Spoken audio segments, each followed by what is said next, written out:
Ini kita gas habis-habisan, kita gaspol istilahnya. Saat ini pelakunya sudah ditangkap. Banyak. Jadi saya juga sempat nggak percaya kalau ternyata asisten pribadi saya dia salah satu pemakai narkoba. Yang memang aparat kepolisian melakukan tindakan represif di sana. Sudah ada 3 berita yang paling banyak disorot oleh netizen-netizen Kompas TV. Kira-kira apa aja? Nonton sampai habis.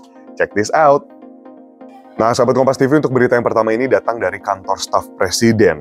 Muldoko buka suara soal usulan pemakzulan Presiden Joko Widodo oleh petisi 100. Sebelumnya, isu pemakzulan Presiden Joko Widodo ini datangnya dari sejumlah tokoh yang menamakan diri mereka petisi 100. Mereka mendatangi Menko Polhukam Mahfud MD untuk melaporkan dugaan kecurangan pemilu pada Selasa 9 Januari 2024 lalu. Dan untuk menyelesaikan tugas-tugasnya yang relatif tinggal beberapa bulan. Ini kita gas habis-habisan, kita gaspol istilahnya ya, untuk menuntaskan berbagai program-program pemerintah. Berikutnya, pemerintah juga sangat concern mengikuti jalannya pemilihan umum yang baik di Indonesia ini.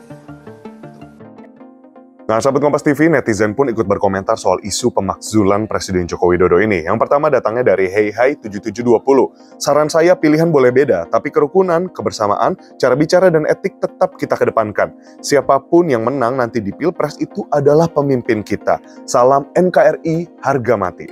Nah, berikutnya Agung Baskara 378. Di sini beliau menyampaikan salut, tetap fokus pada tujuan dan tetap menjaga keamanan bangsa dan negara Indonesia. Lalu yang terakhir, Lita Karim 7315. Di sini Lita berbicara, bravo Pak Muldoko, memberi peringatan pada manusia-manusia yang mentah pengertiannya tentang demokrasi, makanya gampang dihasut dan terima fitnah. Kira-kira menurut sahabat Kompas TV bagaimana? Berita yang juga ikut disorot adalah tentang pelaku pengancaman penembakan terhadap calon presiden nomor urut 1 Anies Baswedan yang telah dinyatakan ditangkap. Nah, hal ini disampaikan oleh Kadif Humas Polri, Irjen Pol Sandi Nugraha pada saat jumpa pers di Jakarta pada Sabtu 13 Januari 2024. Di sini, Irjen Pol Sandi Nugraha menyatakan bahwa pelaku yang mencuitkan pengancaman ini di media sosial telah ditangkap. Subdit Cyber Polda Jawa Timur yang berkolaborasi dan alhamdulillah telah membuahkan hasil, dan saat ini pelakunya sudah ditangkap dengan inisial AWK, umur 23 tahun, di daerah Pasuruan, Jawa Timur, atau tepatnya TKP-nya di Jember. Namun demikian, hal ini masih pendalaman dan informasi terkini dari tim yang menangani.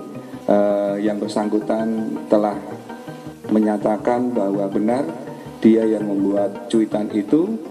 Menyambung update berita ini, sahabat Kompas TV, yang dimana ramai ditonton, bahkan ditonton hampir 700.000 kali oleh netizen-netizen di Kompas TV. Nah, ada beberapa komentar yang akan saya bacakan dari Arif R. Hakim 7534. Di sini menyatakan, terima kasih Polri yang telah bertindak sigap dan tegas. Semoga selalu terdepan dalam mengayomi masyarakat. Bravo Polri.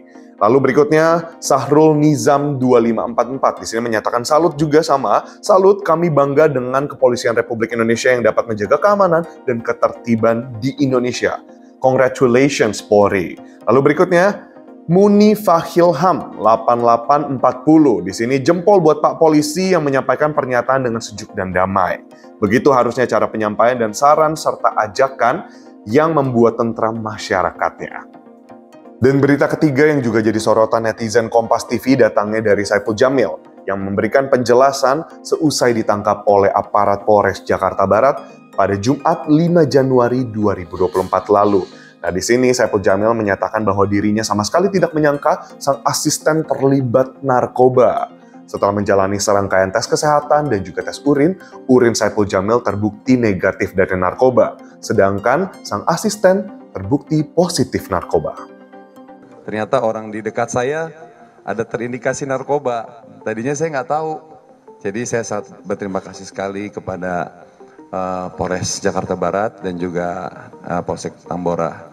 Terima kasih banyak.